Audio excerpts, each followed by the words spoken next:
It is a country that has grown to believe in its own strength, despite the difficulties it has lived to experience in decades.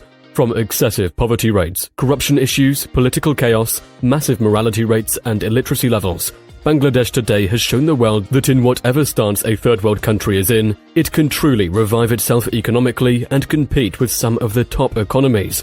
Over the past 3 decades, Bangladesh has achieved perhaps the most significant advancement in quality of life indicators of any place in the world ever. Life expectancy has soared by 180%, while fatalities have drastically dropped by a staggering 100-fold. Poverty rates have also dived from 80% to less than 19%, while child mortality rates have massively been cut by 92%. This is Bangladesh. Will it keep on soaring to the top, or will it nosedive? Let's see. Just make sure that you stick to the end so that you do not miss a glitch of any part of this video. With a population of around 169 million people, Bangladesh is ranked as the 8th largest country in the world. It is famous for its colorful festivals like Pahela Boishakh, which is usually celebrated at the beginning of the Bengali calendar each year. The country is also known for its flavorful cuisine with strong spices, and not forgetting about its incredible nature that includes one of the largest mangrove forests in the world, Sundarbans National Park. Bangladesh sits on top of southern Asia and forms a border with India to its west side called the Bangladesh-India border. Maybe this could be one of the reasons why these two countries share similar cultures and values. But who knows? Let's leave that there. But meanwhile, its economy has emerged to be one of the fastest growing in the world, with a GDP per capita surpassing that of Pakistan by almost 50%. Also in 2019, it overtook India, all while harboring aspirations of reaching high-income status by 2041. And this leaves us with the question, how can a nation with all the odds stacked against it improve at such an exponential rate? Before we answer that, in the past 50 years, Bangladesh used to look as a very poor nation that had no chances of ever becoming a developing economy. Talk of the lawlessness it had, high poverty scales, high child mortality rate, high illiteracy levels, and the political upheavals it experienced in decades. Bangladesh was a no-go zone for any aspiring tourist, let alone investors.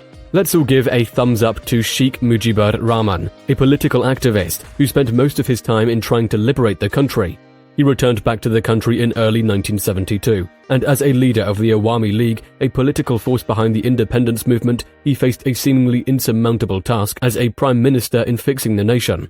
Mujibur successfully brought this shattered nation back to order and began the great work of constructing the nation's political institutions from the ground up and formulating the cohesive plan for swift economic development.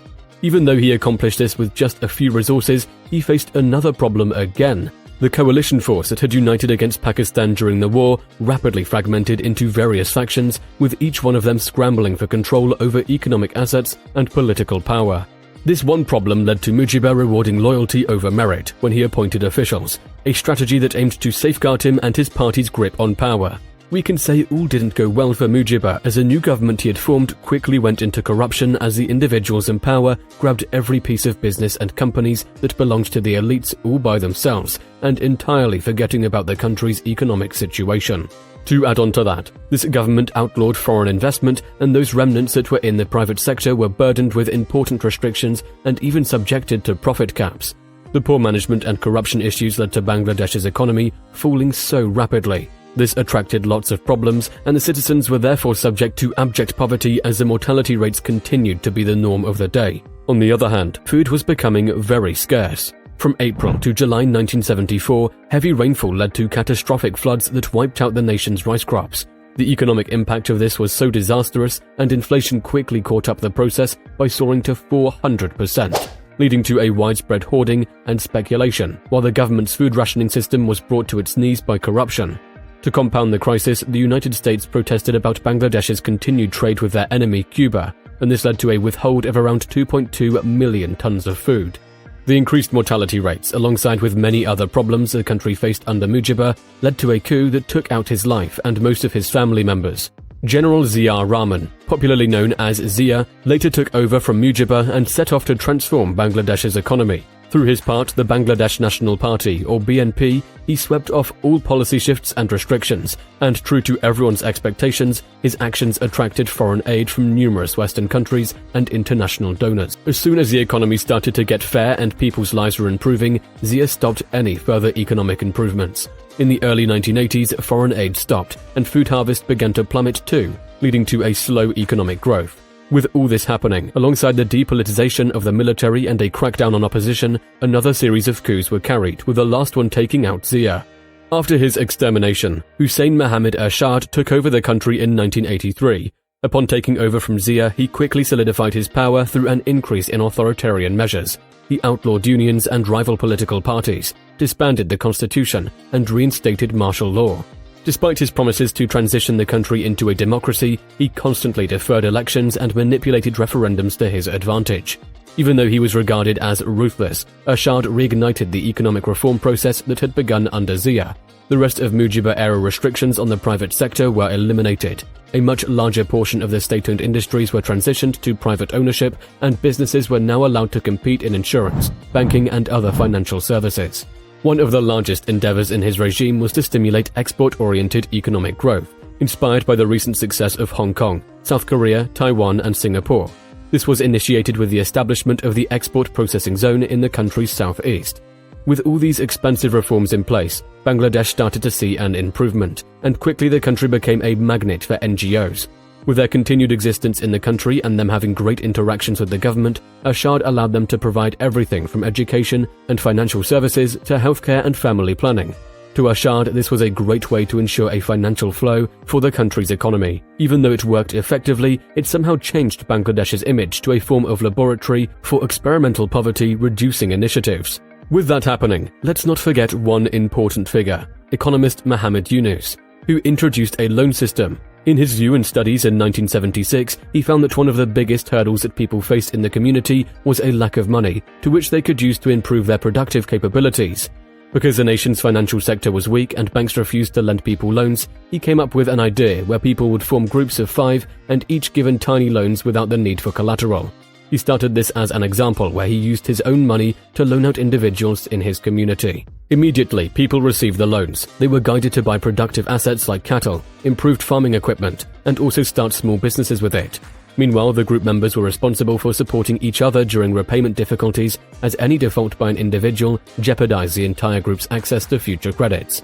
Amazingly, this simple method had stunning efficiency, with 97% of loans being fully paid back. In the early 1980s, the system had gotten famous with Yunus founding the NGO Grameen Bank, in collaboration with the Ershad government and utilizing international donor capital.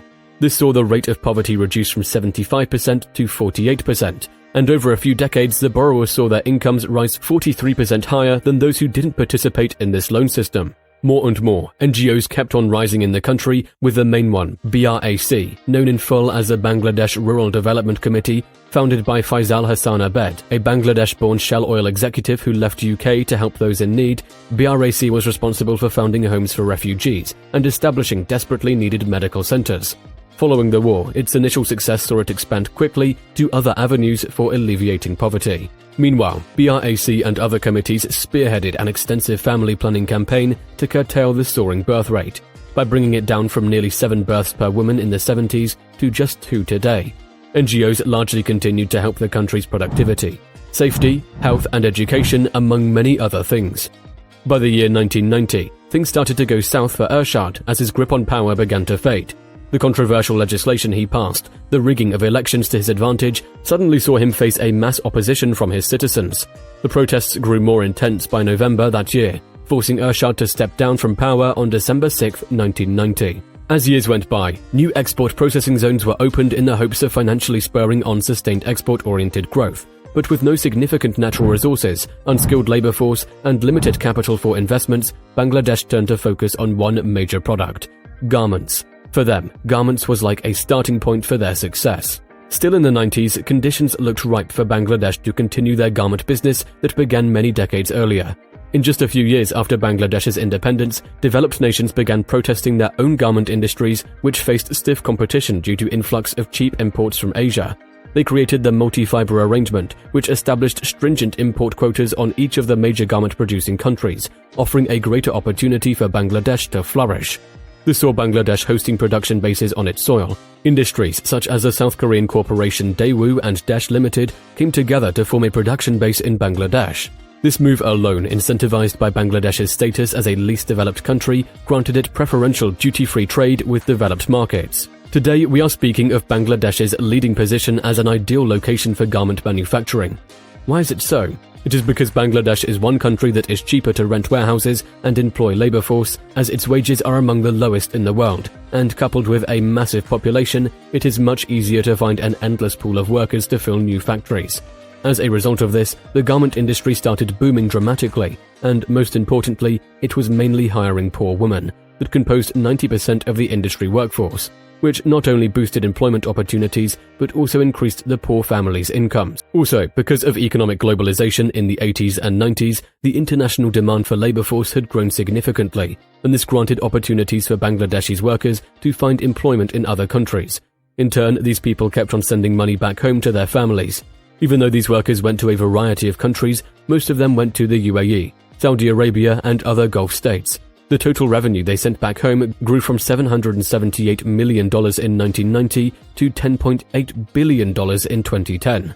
The combined revenue from garment exports and migrant labor highly fueled Bangladesh's historic trade deficit to a surplus. In turn, this led to decreased dependency on foreign aid and allowed the government to invest more in education, health, transportation infrastructure, and many other developments that necessitate the economy. Even though Bangladesh's continued economic growth is visible, there are certainly some indicators which might actually delay this progress. Things like overdependence on garment manufacturing as a source of revenue and poor urban planning due to overpopulation in cities might make the country lose its bearing economically if not looked with keen eyes.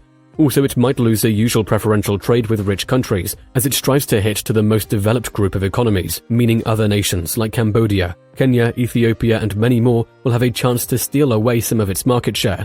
What are your thoughts on the same? Please don't forget to leave your suggestions in the comment box below. This marks the end of our video today. Please don't forget to show us a thumbs up if you enjoyed this video. Also, if you haven't already, make sure to hit the subscribe button and the notification bell for more future updates. Thanks for watching.